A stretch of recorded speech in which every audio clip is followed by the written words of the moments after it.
Hello student, today I am going to start a new chapter. The chapter name is General Introduction of Organic Chemistry.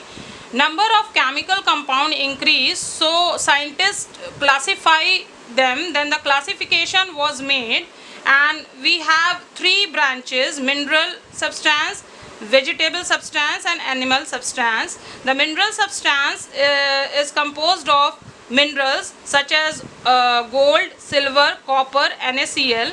Vegetable substance composed of rubber, cane sugar, tartaric acid from grapes, and animal substance composed of gelatin, hormones, hemoglobin, albumin.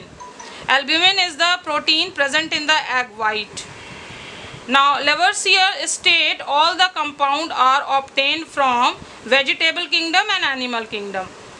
So Lavoisier experiment states that vegetable kingdom composed of carbon, hydrogen and oxygen, and animal kingdom composed of carbon, hydrogen, oxygen, nitrogen, sulfur and phosphorus.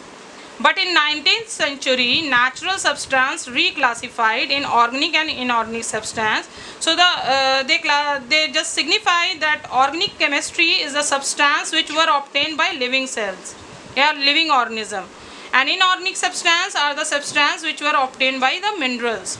Now, vital field theory, Berzelius in 1815 presumed that existence of vital force. Vital force means life force in living organism. According to him, vital force is the force necessary for life and is present only in the living organism.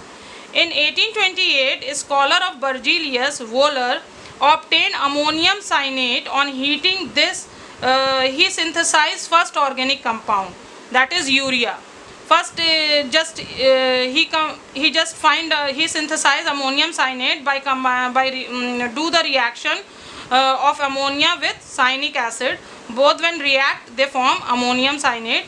When this ammonium cyanate rearrange in the presence of heat, they form urea. In 1845, Kolbe synthesized acetic acid from CHNO like this. When it just react 2 carbon with H2 in 2500 degrees centigrade, then it firstly form ethene.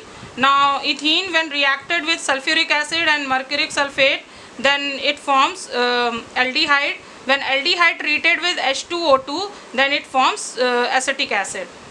Later, Borthlot in 1856 synthesized methane. His experiment discard vital field theory because vital field theory of Berzelius, because the methane is composed of carbon and hydrogen. That is why organic chemistry also known as hydrocarbon. Now, modern definition of organic chemistry separated into two, that is organic and inorganic. Organic is branch of chemistry in which hydrocarbons and their derivatives. Derivatives means functional groups, just like aldehyde, oic acid, alcohol. These are the derivatives are studied. And inorganic, it deals with the minerals and atmosphere. Now, reason for separate study of organic chemistry is, first reason, large number of organic compound. There are about 10 lakh organic compound till now known. Now, second is strong tendency of catenation. Catenation is the long chain of carbon or anything, silicon or sulfur, but they are not show in majority the tendency of catenation. The tendency of catenation shown by carbon only. So, strong tendency of catenation, long chain of carbon is known as catenation. Next is complex structure of organic compound. Carbon have a strong covalent bond to form heterolytic compound. Next is physical and chemical properties of organic compound differ from inorganic compound. So these are the reason on which carbon is just separate from the rest of the branches. Now my question is, how scientists classify organic chemistry in different ways? Thank you.